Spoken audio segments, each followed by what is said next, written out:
चुट्टी जिंदाबाद, सरकार चुट्टी जिंदाबाद, जेके गवर्नमेंट हाय हाय,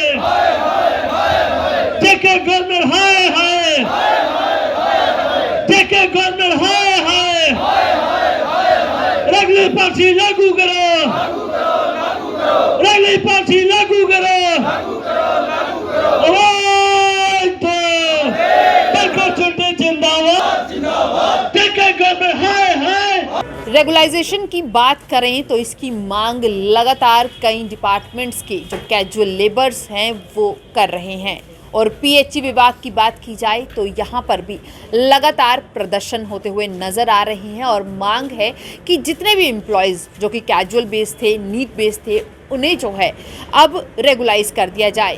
प्रशासन की तरफ से कई बार झूठे आश्वासन जो हैं वो दिए गए हैं और हर बार उन झूठे आश्वासनों को सिर्फ इन लोगों ने देखा है, पर कभी भी प्रशासन की तरफ से कोई ठोस कदम नहीं उठाए गए। लोगों के अंदर उम्मीदें थी कि 370 हटेगा, जम्मू कश्मीर को यूटी बना दिया गया है तो शायद अब कुछ जो है इनके लिए किया जाएगा, परंतु कुछ नहीं हुआ। चाहे धूप हो, बारिश हो, सर्दी हो, गर्मी हो, कोई भी मौसम हो, ये लोग जो है लगातार प्रदर्शन करते हुए नजर आते हैं और आज एक बार फिर प्रदर्शन कर रहे हैं। इनसे बातचीत करते हैं और जानते हैं क्या कहना है। अगर हम बात करें तो लगातार जो है आप लोग प्रदर्शन कर रहे हैं, आपके मन में भी उम्मीदें जगी थी कि जब डेवलपमेंट की बात होगी, पर ऐसा कुछ नहीं हुआ है। आप लोग लगातार ये प्रदर्शन को जारी रखे हुए, क्या कहेंगे? देखिए, हमारा लगभग 20 सालों से हम लोग प्रोटेस्ट कर रहे हैं और पहले तो एक बहाना होता था कि 370 जम्मू के अंदर लागू है, जिस वजह से हिंदुस्तान का कोई भी कानून यहाँ पे लागू नहीं होता था।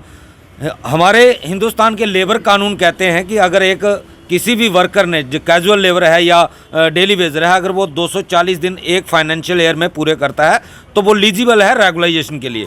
तो मैम, ये हमारी जम्मू वालों की बदकिस्मती है कि पिछले 26 साल से हम लोग रेगुलाइजेशन की डिमांड कर रहे हैं, लेकिन आज तक कोई सुनवाई नहीं। पिछले दिनों 370 हटने के बाद बहुत बड़ी उम्मीद जागी थी और हमारे माननीय नरेंद्र मोदी जी प्राइम मिनिस्टर साहब ने पार्लियामेंट के अंदर ये बयान दिया था कि जम्मू कश्मीर के मुलाजमों को काफ़ी सारे बेनिफिट मिलेंगे जो 370 हटने के बाद। लेकिन हमारी एक क्लास जो रेगुलर स्टाफ था उसको कुछ बेनिफिट मिले हैं, लेकिन डेली वेजर को टोटली इग्नोर किया गया है। आज भी डेली वेजर सड़कों के ऊपर है। हमारे बहुत सारे साथी जो हैं सुसाइड कर गए हैं क्योंकि वो घर का खर्चा नहीं चला पाते। और तो और लेबर कानून कहता है कि हर महीने के लास्ट दिन सैलरी मिलनी चाहिए, लेकिन हमारे डेली वेजरों को पिछले 72 महीने की सैलरी पेंडिंग पड़ी हुई है और लोग घर का गुजारा नहीं चला पाते, जिसके कारण डिप्रेशन में आके सुसाइड कर जाते हैं। और रेगुलाइजेशन की बात करें तो 26 साल में हमारे कम से कम भी 500 के करीब लोग जो हैं रिटायर्ड हो गए हैं। उनको कानूनन जो बेनिफिट मिलने चाहिए थे, ग्रेजुएटी मिलनी चाहिए थी। आप प्राइवेट सेक्टर में भी अगर 5 साल काम करते हैं तो ग्रेजुएटी के हकदार हैं, लेकिन यहाँ 25-25 साल गवर्नमेंट डिपार्टमेंट को लोगों ने मुफ्त में सेवा दी और उनको खाली हाथ घर भेज दिया गया। 370 हटने के बाद बहुत सारे दावे किए गए थे कि देश विकास की राह पे चल पड़ा है, जम्मू कश्मीर विकास की राह पे चल रहा है। मैम, ऐसा कुछ नहीं दिखाई दे रहा। हमें तो यही लग रहा है कि देश जो जम्मू कश्मीर है आज भी विनाश की राह पे जा रहा है। जहां लोगों को काम करने के बाद सैलरी तक नहीं मिलती, वहां विकास के आप दावे क्या करते हो? विकास की बात हो रही है और साथ ही साथ अगर हम बात करें तो कई ऐसे एम्प्लॉयज़ हैं, जैसे कि ये अगर एक बड़ी एग्जांपल यहाँ पर खड़े हैं, जो कि उम्र जो है वो भी बीत रही है, साथ ही साथ कई सारी चीज़ें इनको देखनी पड़ रही हैं। किस तरीके से परिवार का गुजारा चलता है, क्योंकि सैलरीज तो नहीं मिल रही हैं। साथ ही साथ अगर हम बात करें तो अब उम्मीद जो है उस पर भी पानी फिर गया है। महाराज इस डिपार्टमेंट च मैं अपनी लत्त भी तरोड़ ली ते महाराज मेरा अफसर कोई नहीं आया। मी जो ट्यूबवेल बंद करिए जा रहा, मेरा जेई भी आया करना ही, आखा तू मोटर चला, मोटर मेरी लत्त टुटी थी, आखा तू मोटर चला। वो अफसर लोकें भी मनसना है, जेह्ड़े अफसर नहीं लोग मेरे बने। में किन्ने 50-60 हज़ार रुपया लाया लत्ता पर, मेरी लत्त नहीं जेह्ड़ी राड़ पेई एह्दे च 60 हज़ार रुपया लग्गा। मेरा निक्का भरा निक्की भरजाई नहीं होंदी तो मैं उत्थे मरी गेदा हा। इस डिपार्टमेंट की यह हालत है। तनखाह कोई तनखाह नहीं दी, कोई अफसर ने पुछया, कोई मी तनखाह किन्ने महीने होई, सानूं 60 महीने होई सानूं तनखाह थ्होई दी। इस टब्बर चलाना, मैं अपने टब्बरा भी जहर देना ते आपे खाई लैना। ये सुना जुड़े अज मैं अपने टब्बरा भी देना, अपनी लाड़ी भी देना, मैं अपने बच्चे भी देना, मैं आपे खाई लैना। देखो ऐसे टब्बरा मेरी हालत इन्नी मेरी इन्नी बुरी है। ये है हालत जम्मू कश्मीर की, जहां पर प्रगति की बात होनी थी। सर, आपसे बात करेंगे, जिस तरीके से जम्मू कश्मीर में प्रगति की बात होने वाली थी, बीजेपी सरकार की ही अगर बात करें तो वो बड़े बड़े दावे करती है और अभी भी वहां के कुछ नेता जो हैं यही दावे करते हैं कि जब जम्मू कश्मीर में जो है बीजेपी का सीएम आ जाएगा तो यहाँ पर हालात सुधर जाएंगे। क्या सीएम की ज़रूरत है? बाकी जो एडमिनिस्ट्रेशन है वो आपको रेगुलाइज नहीं कर सकती? मैडम, पहले आपका शुक्रिया, बारिश के मौसम में हमारे कवरेज करने आई। जैसे आपने हमारे साथी को देखा जो ऑन ड्यूटी हैंडीकैप हो गए और 1 रुपये की डिपार्टमेंट की तरफ से मदद नहीं हुई। तो ये सब बातों को मद्देनजर 2014 में जो हमारे जो जितने डेली वे साथी थे वहाँ पे एक नारा दिया गया कि ये लोग जितनी बाकी पॉलिटिकल पार्टियाँ जम्मू कश्मीर में जिन्होंने रूल किया, इन्होंने डेली वेज के कुछ नहीं किया। तो प्राइम मिनिस्टर साहब ने ललकार रैली में स्टेडियम में ये बोला था कि जम्मू कश्मीर का सबसे बड़ा मसला है 370, उसके बाद 60,000 कैरी लेबर, और हमारी सरकार आते ही हम पहली कैबिनेट में इनका मसला हल करेंगे। यूटी बनी, 1.5 साल हो गया। यूटी के बाद परमानेंट एम्प्लॉइज़ को सारे बेनिफिट दिए गए, लेकिन कैरी लेबर की तरफ 1 रुपये का ध्यान नहीं दिया गया।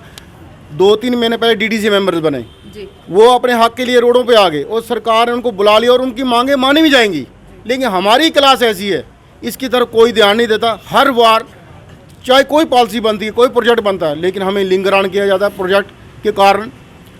इसका हमें आज तक समझ नहीं आई कि हमारा जो सिस्टम है इस सिस्टम को दुरुस्त क्यों नहीं किया जाता, सिर्फ हमें लिंगरान किया जाता है, जिसको बोलते टर्कोलॉजी। अगर हम बात करें सर्विसेज तो आप लोगों की तरफ से पूरी दी जाती है, चाहे कोविड का टाइम रहा या इससे पहले का कोई वक्त। सर्विसेज मैडम हमारी, हम रेगुलर स्टाफ के बराबर काम करते हैं और 24 आवर्स काम करते हैं। हमारे लोग जो हैं सिर्फ कैजुअल लेबर हैं, कहने को कैजुअल लेबर हैं, लेकिन काम परमानेंट के बराबर करते हैं। आज जितने आप डिपार्टमेंट पीएचई डिपार्टमेंट चेक कर लो, कहीं भी 80% हमारा स्टाफ काम कर रहा है। अगर हम लोग काम कर रहे तो हमें भी हक है रेगुलर होने का।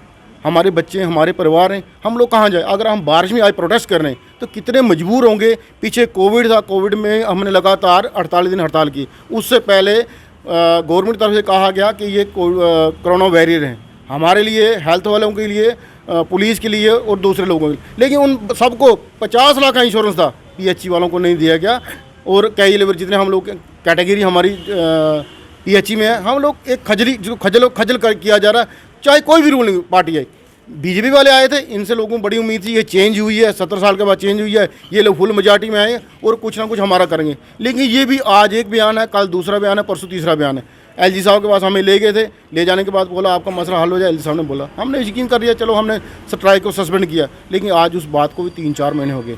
आप बताइए मैडम, किस पे विश्वास करेंगे, किस जगह विश्वास करें? बिल्कुल, किस पे विश्वास करेंगे, ये एक बड़ा सवाल है। क्योंकि अगर जम्मू कश्मीर के लोगों की बात करें, खासकर जम्मू की बात करें, तो जम्मू के लोगों को उम्मीदें जगी थी, पर वो उम्मीदें आज साफ तौर पर जो है दिख रहा है कि उन पर पानी फिर गया है। आपसे बात करेंगे, जिस तरीके से अब मैंने उम्र की बात की है, कहीं ऐसे इसमें आपके सब साथी होंगे जिनकी उम्र जो है वो बीतती जा रही है, उम्र इतनी ज़्यादा हो चुकी है, काम नहीं कर पा रहे, घर का गुजारा चलाना या बाकी चीज़ें करना बहुत मुश्किल हो गया, क्या कहेंगे?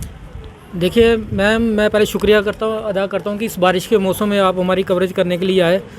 आपने हालात देख लिए होंगे कि आप पिछली बार भी आपने यहाँ पे इंटरव्यू लिया कि इस डिपार्टमेंट के हालात कैसे हैं। एक तो हमें यहाँ से इन्होंने शिफ्ट किया है कि आपको म्यूनसिपैलिटी में भेजा जा रहा है, लेकिन अभी तक इनका नहीं पता चल रहा है कि जो पिछला बकाया था वो उनका क्या करेंगे। जो 60-70 महीने की पे है उसके बारे में अभी तक इनकी तरफ से कोई बयानबाजी नहीं हुई है। और अभी आपने हमारे साथियों के हालात देखे, यहाँ पे आप देख रहे होंगे जितने भी साथी आए हैं सभी 40 क्रॉस कर गए हैं, 40 साल से ऊपर हो गए हैं। कुछ लोग तो हमारे 60 साल से जो रिटायर होने के बाद कुछ तो सुसाइड भी कर गए, कुछ ऐसे चले गए। और अभी मेरा साथी कह रहा था कि मैं अपने बच्चों को जहर देके और मैं खुद भी मर जाऊंगा। मैं तो पहले ये अपील करता हूँ कि अपने साथियों से कि ऐसा काम मत करें कि जिसके कारण आने वाले टाइम में आपका जो परिवार पीछे से सफ़र करे। ऐसा काम मत करना है, हमें गवर्नमेंट के साथ लड़ना है। और हमें शायद अंदर से जिसको कहते हैं कि 1% अगर हमारे सिन्हा साहब जो एक कहते हैं कि पॉलिटिशियन है, वो अगर लेफ्टिनेंट गवर्नर विकास पुरुष कहा जाता है, अगर उन्होंने हमारे साथ कोई वायदा किया है तो आज हम आपके मीडिया के थ्रू से आज उनको ये वायदा याद दिलाना चाहते हैं कि आज वो डीडीसी की इलेक्शन ख़त्म होने के बाद आज डीडीसी आपने वायदा किया था कि आपका काम किया जाएगा, लेकिन अभी तक हमें कोई ना तो इंश्योरेंस मिल रहा है और ना ही हमें कोई न्यूज़ ऐसी मिली है कि जिसके कारण हमें पता चले कि हमारा फ्यूचर क्या है। देखिए अभी हमारा पिछले साथी पुंछ में जो एक लड़का था उसने सुसाइड किया, उसका मेन कारण था कि उसके परिवार में उसके 3-4-5 बच्चे थे जो कि अभी रिसेंटली क्लासेस लगने वाली हैं, नई एडमिशनें होंगी, 20-25 हज़ार रुपया वो बिल मांग रहे हैं उनका कि पहले पिछला भुगतान करो, अगली एडमिशन तब हम आपको आपके बच्चों को पेपर देने देंगे। और यही चीज़ें सब मद्देनज़र देखते हुए कुछ हमारे साथी इतने फ्रस्ट्रेट हो गए हैं कि आने वाले टाइम में जो 15 तारीख के बाद हमारा जो ये अगला जो प्लान होगा कि अगर हमारा गवर्नमेंट ने कुछ नहीं किया तो हमारा जो ये प्रोटेस्ट है ये कंटिन्यू रखा जाएगा। इसके लिए हमें कोई नई रणनीति बनानी पड़ेगी। हम लोग प्रोटेस्ट करेंगे और अपने जो फंडामेंटल जो हमारे राइट्स हैं उसका लेने का हमें हक है, क्योंकि डेमोक्रेसी है। लेकिन मुझे नहीं पता चलता कि 370 टूटने के बाद वो हमारे JNK की जो डेमोक्रेसी है वो कैसे ख़त्म हो गई। एक दिहाड़ीदार बंदा जो दिहाड़ी लगाता है, शाम को उसका वेतन मिलना चाहिए, चलो शाम को नहीं मिलेगा, महीने के बाद उसका वेतन मिलना चाहिए, वो नहीं मिलेगा। आप मुझे बताइए, ये तो अंग्रेज़ भी जब अपने टाइम पे काम करवाते थे वो भी उसका वेतन देते थे, उनको खाना देते थे, उनका भी कोई वो था। लेकिन आज वो ये 20वीं-21वीं सदी में आप ये सोच रहे हैं कि काम करने के बाद भी वेतन नहीं मिलता है। अंग्रेजों की बात की, बीजेपी तो कहती थी कि हमारी सरकार आएगी तो हम सब कुछ बदल कर रख देंगे। क्या लगता है कि वो बदलाव कुछ इस तरीके से देखिए, बदलाव तो ये हो रहा है कि जो गरीब लोग हैं वो पिसता चला जा रहा है। आज आप देख लीजिए कि हम लोग जो हैं, हम लोग किसी गाड़ी में सफ़र नहीं कर सकते हैं, हमें कहीं जाना होगा, आज 19% किराया बढ़ा दिया गया है। आपने न्यूज़ सुनी होगी कि अखबार में आ गया है, अभी तक रिटर्न में नहीं आया, लेकिन सरकार डर के मारे वो 19% किराया बढ़ा गई, क्योंकि अगर उनको पता है अगर किराया नहीं बढ़ाया ये ट्रांसपोर्ट यहाँ पे JNK में ट्रांसपोर्ट बंद हो जाएगी। उनके पास इतना वो नहीं है, अपनी गवर्नमेंट गाड़ी नहीं है, जिसके कारण वो हमारे जम्मू के लोग सफ़र हो जाएंगे। आप मुझे बताइए, अगर ये हमारे PHC के 22-23 हज़ार अगर डेली वेजर अगर ये अपने स्ट्राइक में चले जाएंगे, आप मुझे बताइए जम्मू को पानी कौन पिलाएगा। लेकिन हम लोगों ने फिर भी जम्मू के लोगों को सफ़र नहीं होने दिया। लोगों को पानी एक जिसको बोलते हैं नियामत है, गाड़ी में अगर हम सफ़र नहीं करेंगे तो हम बच सकते हैं। लेकिन अगर 2 दिन भी अगर गर्मियों के दिनों में अगर पानी बंद हो जाए, पूरी जनता जो है चरमरा जाएगी, हमारा जम्मू स्टेट का जो है सिस्टम ठप हो जाएगा। मैं तो ये लोगों से विनती करना चाहता हूँ, ये अपने गवर्नमेंट से विनती करना चाहता हूँ कि अब फिलहाल DDC के इलेक्शन खत्म होने के बाद आपने बना दिया, उनके जो मेंबर है वो बन गए हैं, उनकी तनख्वाह भी आप मुझे पता है कि अभी उनको गवर्नर जी आज वो वहाँ पे बुगुन्ने में गए हुए हैं, वहाँ पे इनॉग्रेशन के बाद शायद उनको वो बुला रहे हैं, क्योंकि इन्होंने वो कह रहे हैं कि हम स्टेट की प्रगति कराएंगे। आप मुझे बताइए, डेली वेजर जो 60,000 1 लाख डेली वेजर भूखा मर रहा है, कैसे प्रगति होगी। मैं ये कहना चाहता हूँ कि आने वाली इलेक्शन में मैं चाहे कोई भी सरकार यहाँ पे अगर ये बोलती है कि बीजेपी हमारा CM बनने के बाद हम यहाँ पे आपको सबसे पहले कैबिनेट में रेगुलराइजेशन का ऑर्डर लाएंगे, मैं ये रविंद्र रैना जी को दोबारा ये यहाँ से अपील करना चाहता हूँ, आप ये ख्वाब भूल जाइए।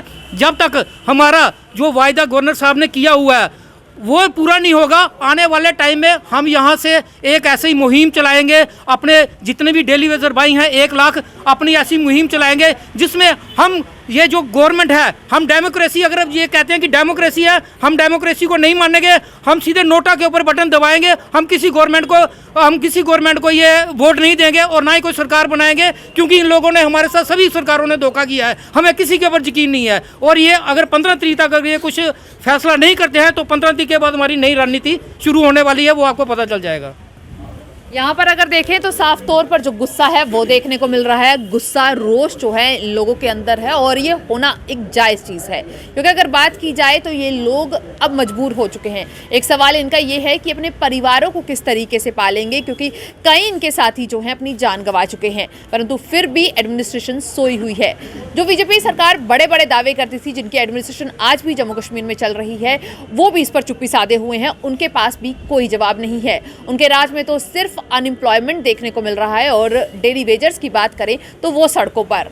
अब आपकी क्या राय है, आप हमारे साथ जरूर शेयर कीजिएगा और बने रहें दी अर्थ न्यूज़ के साथ।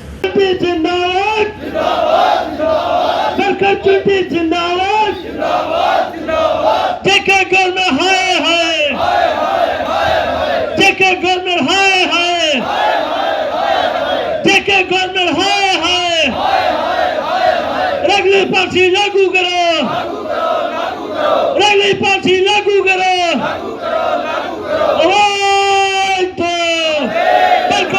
जिंदाबाद, टेके गवर्नमेंट, हाय हाय, टेके गवर्नमेंट, टेके गवर्नमेंट, टेके गवर्नमेंट, टेके गवर्नमेंट, टेके गवर्नमेंट।